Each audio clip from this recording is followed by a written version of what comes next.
Agriculture का जो subject है वो स्टेट का है। हाँ, ये बात अलग है कि आज का मीडिया जो है वो सिर्फ मोदी जी के गुण गाता है और कहता है कि मोदी जी कर नहीं, देखिए आप गलत रास्ते पे जा रहे हैं। जब वो चीज़ हमारे संविधान में लिखी है, आप संविधान को बाईपास करके जो चीज़ बना रहे हो, आप उसको कानून कैसे कह सकते हो? वो तो गैर कानूनी हो गया ना। संविधान में ऐसा कहाँ लिखा है कि कृषि मंत्रालय का कृषि को लेकर सेंटर कोई कानून नहीं बना सकती? नहीं, ऐसा नहीं लिखा है।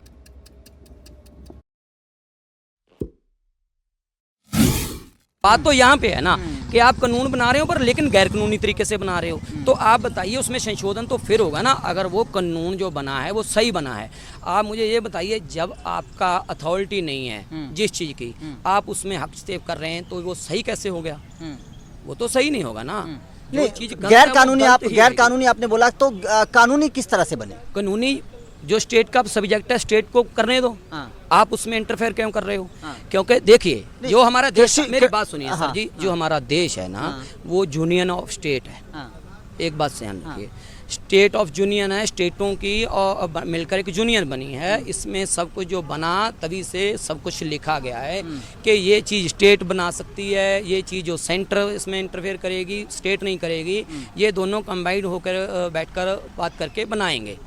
जब वो चीज़ हमारे संविधान में लिखी है, आप संविधान को बाईपास करके जो चीज़ बना रहे हो, आप उसको कानून कैसे कह सकते हो? वो तो गैर कानूनी हो गया ना। संविधान में ऐसा कहाँ लिखा है कि कृषि मंत्रालय का कृषि को लेकर सेंटर कोई कानून नहीं बना सकती?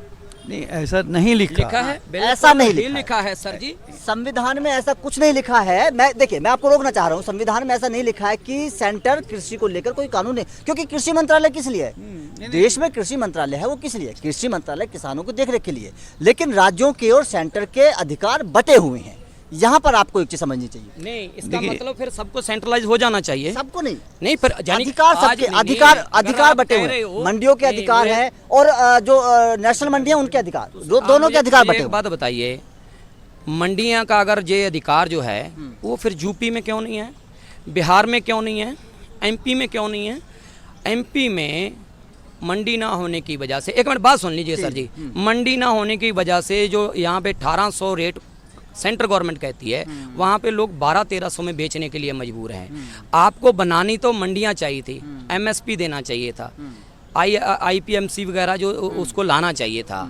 लेकिन आप जो कर रहे हैं ना, तो वो आपका सब्जेक्ट है, फिर भी आप उसमें इंटरफेयर कर रहे हैं और ऊपर से आप कह रहे हैं कि सेंटर को अथॉरिटी है। अगर सेंटर को अथॉरिटी थी तो वो फिर जो पैराग्राफ बनाया गया था, फिर वो स्टेट गवर्नमेंट के जो हक थे उसमें क्यों लिखा गया? वो बनाने वाले भी तो सेंट्रल गवर्नमेंट के हक में लिख सकते कि इसके ऊपर सिर्फ कानून जो है वो बना देगा सेंटर, स्टेट को कोई जरूरत नहीं है। देखिए, आप मुझे बताइए, कानून के हम पचड़े में बात हटते हैं क्योंकि ये एक मुद्दा अलग है। हाँ जी बताइए। जब मुझे एक बात बताइए, कहीं पे गर्मी होती है, कहीं पे सर्दी होती है, कहीं पे कोई चीज़ बन सकती है, कहीं पे कोई चीज़ बीजी जा सकती है। इस देश में अलग अलग जगह पे अलग अलग सिस्टम है।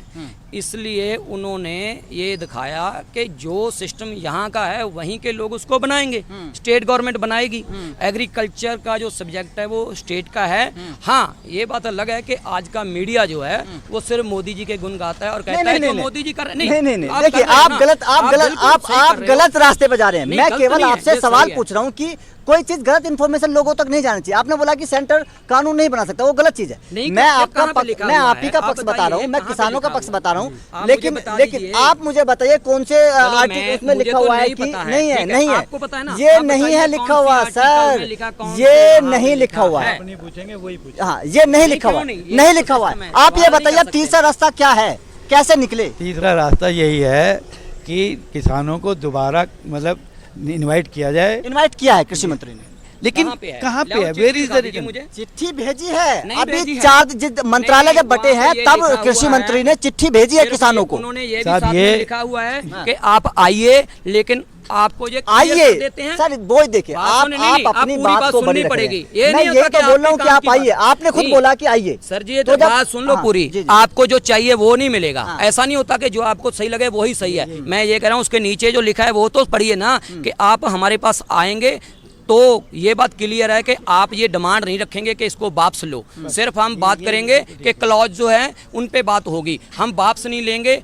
आप आना चाहें तो आ सकते हैं। अब जब कंडीशन ही रख दी, सीधा बोल दिया कि आप आ तो सकते हैं, लेकिन ये बात नहीं रख सकते, तो फिर हम वो बात ही वो करने जा रहे हैं। बता रहा हूँ कि दोनों तरफ जिद है। किसान बोल रहे हैं कि हम खत्म करवा के मानेंगे और सरकार बोल रही है हम खत्म नहीं। हमने तो ये कहा कि हम मीटिंग करेंगे, उसमें शर्त कोई नहीं होगी। हमने तो ये कहा नहीं कि शर्त हो, हम तो ये कह रहे हैं कि आप कहिए भी आइए बात करते हैं, बस आप शर्त क्यों लगा रहे हो कि आपका रद्द शर्त यही तो है कि संशोधन चाहिए। नहीं, शर्त यही तो है कि संशोधन चाहिए। बात करते हैं तो संशोधन को तो सरकार बोल ही रही है। नहीं हाँ, सर जी, आप बैठकर बात करते हैं, आप कि पैसे कैसे जो कह सकते हो? किसानों को इनवाइट किया गया है, हाँ, ठीक है। इसमें कोई शक नहीं है। हाँ। लेकिन उन्होंने ये कहा कि भाई प्री एडामेंट नहीं होना है आपको, हाँ। कि भाई आप कानून वापस लो। हाँ। हम कानून के ऊपर एक एक करके विचार करके करेंगे। जो होगा तो उसको रद्द करेंगे, और जो होगा जो आपके मतलब का होगा उसको लागू कर देंगे। लेकिन इसमें क्या है कि जो शुरू से ही जो एक ऐसा बहम पैदा कर दिया गया। अब मैं आपको एक छोटी सी चीज़ बता देता हूँ। इन्होंने कहा कि भाई आप जो किसान जो है वो अपना माल कहीं पे भी बेच देता है जहाँ पे अच्छा पैसा उसको मिल रहा हो। अब एक बात बताइए कि एक बुलंदशहर का आदमी है या एक पंजाब में हरियाणा का या सोनीपत का एक आदमी है, उसको लग रहा है कि बंगाल में बड़ा अच्छा मेरे को माल मिलेगा, बड़ा अच्छा पैसा मिल जाएगा, तो आप बताइए कि वो कैसे वहाँ तक ले जाएगा? कौन उसका वो फ्राइट वगैरह इतना होगा, वो कैसे वो वहाँ पे बेचे? क्या किसानों के लिए ट्रेन शुरू करने की सरकार ने? साहब ये सब कहने की बातें हैं, एक मिनट, ये सब कहने की बातें हैं, ये प्रैक्टिकल जनाब एक या मैं अब यहाँ पे जो कुछ बोल रहा हूँ ये तो एक मैं लेकिन अब मेरी बातों के ऊपर अगर आप अमल करेंगे तो उसमें पसीना आ जाता है आदमी को। तो ये सबसे बड़ी बात ये है कि वो माल जो है, जब ये सरकार की एक आंखों पे एक पर्दा डालने वाली बात है कि भाई अपना माल कहीं भी बेच दीजिए। नंबर 2 कहते हैं जी कि ये ज़मीन जो है आप किसी मतलब जो एक आदमी आएगा अडानी पटानी या जो भी एक मालदार आदमी आएगा तो वो कहेगा कि भाई मैं तो जो है पूरे 100 बीघे लेना चाहता हूँ। अब मेरे पास 10 बीघे है, हाँ। उसके पास 5 बीघे है, उनके पास 3 बीघे, वो सब मिला कर 100 बीघे कर लेंगे। तो वो क्या है कि जो मेंढे जो किसान जो मेंढा बांधता है, मेंढ बांधता है, वो मेंढा सब खत्म हो जाएगा। जब वो अपना वो छोड़ेगा, अपना जो जिसने भी वो अपना कॉन्ट्रैक्ट पे लिया है, जब उस जमीन को छोड़ेगा तो आपको अपना मेंढा कहाँ से पता लगेगा कि मेरा खेत कहाँ था और उसका खेत कहाँ था? नंबर झगड़े होंगे इसमें, देयर इज नो डाउट। अच्छा, अब नंबर 3 पे आप 4 पे आ जाइए कि अब जो सबसे बड़ी जो प्रॉब्लम है किसानों की भी ये है कि वो कहते हैं कि भी एक MSP लागू कर दिया जाए, कानूनी जामा पहना दिया जाए। अब सबसे बड़ी इंटरेस्टिंग बात मैं आपको बताता हूँ कि जब थर्ड पे कमीशन लागू हुआ था, एक पियन की मैं बात कर रहा हूँ आपसे, बड़ों की तो मैं बात करूँ, उसका 5500 और 75 का स्केल होता था, ठीक है, और तनख्वाह मिलती थी मुश्किल से 65-70 रुपये। 55 ये कब की बात कर रहे हैं? ये मैं कर रहा हूँ आपको 1970 से पहले की बातें कर रहा हूँ, ठीक है ना?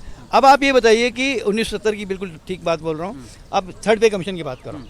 आप ये बताइए कि आज की तारीख में किसान को जो उस वक्त पैदा करता था उसके मुकाबले में आज जो बेचारा क्लास 4 है उसको कम से कम आज कितना पैसा मिल रहा है? 50-60 हज़ार रुपया। किसान को ज़मीन बेच करके क्या मिल रहा है? वही धक्के खाने वाली बात है कि भाई कहीं जब 1800-1900 रेट गवर्नमेंट तय करती है, वो जा करके 250 को बेचता है कितने? 1200 रुपये या 1000 रुपये में। अब सबसे बड़ी बात यह है कि जो आज की तारीख में जिन लोगों को ये नहीं पता कि हल क्या होता है और बैल क्या होता है, ठीक है जी, जब हल और बैल का ही पता नहीं है तो वो लोग जो है फैसला लेने करके लिए बैठ गए हैं। तो जनाब एक मैं ज़रूर बात कहूँगा कि चाय के बेचने में और हल चला करके पैदा करने में, पैसा कमाने में बहुत ज़मीन आसमान का फ़र्क है। और इसका तो आपको पता चल जाएगा, MP में जाइए, जहाँ का खेती मंत्री जी है ना हमारे तोमर साहब, इनकी स्टेट में जाकर देखिए, वहाँ पे जो भी फसल है वो किस रेट में बिकती है। जो आदमी अपनी स्टेट में, अपनी कॉन्स्टिट्यूंसी में लोगों को फ़ायदा नहीं दे सका, आपको लगता है वो पूरे देश का फ़ायदा कर रहा है? और दूसरी बात मुझे ये बताइए कि जो आदमी 50 क्विंटल गेहूं लेके जाएगा, चाहे ट्रेन से भी चला जाएगा, उसका खर्चा तो उसको उठाना पड़ेगा ना।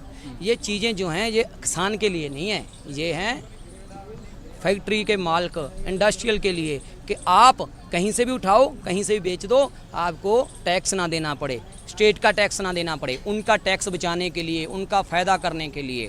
आप मुझे ये बताओ, जिन्होंने सैलो बना लिए, 10,000 करोड़ रुपया लगाकर सैलो बना रखे हैं, स्टोर वो करेगा कि जो किसान पहले ही कर्जे में है, वो अपना जो फसल बाड़ी होगी वो कैसे अपने घर में स्टोर करेगा?